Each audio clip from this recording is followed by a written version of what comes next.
Perspectives from the front lines. Voices of transportation.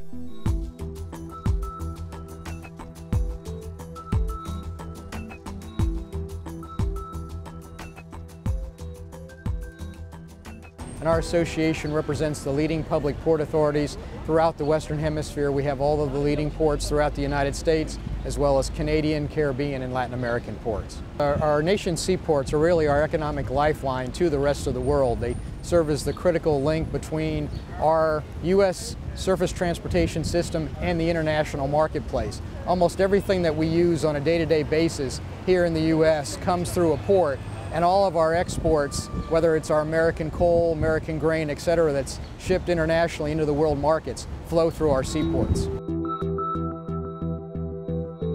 The shippers that are moving cargo through those channels are paying that tax for the purpose of maintaining those channels. That money's going elsewhere, and yet those shippers are not finding those channels to be maintained at the levels that they're paying for to be maintained, so that what's happening is those shippers, if they're importers, they're having to either light load or not be able to handle as much cargo on their vessels as they should be able to handle, and so it's costing them money, it's costing consumers more money at the stores, and yet that money is being collected for that purpose.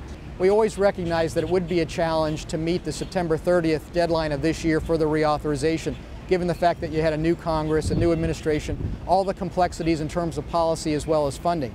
But it's critical that that debate continue to move forward and that we move as quickly as possible toward a determination of what is an appropriate role for the federal government moving forward on freight transportation. How do we fund it?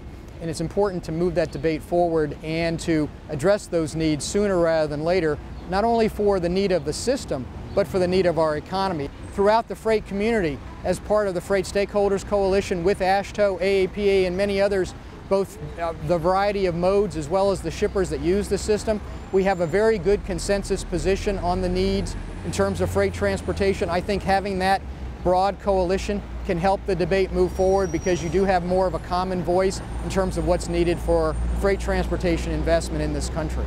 That essential, critical first or last mile into and out of those facilities has really not received an adequate level of funding or attention, and we think that's where a lot of focus needs to be placed. And so we do think that the system needs to be reformed, higher prioritization, higher focus on freight transportation. It's absolutely vital to our economy. It can help our nation recover and also provide long-term prosperity into the future.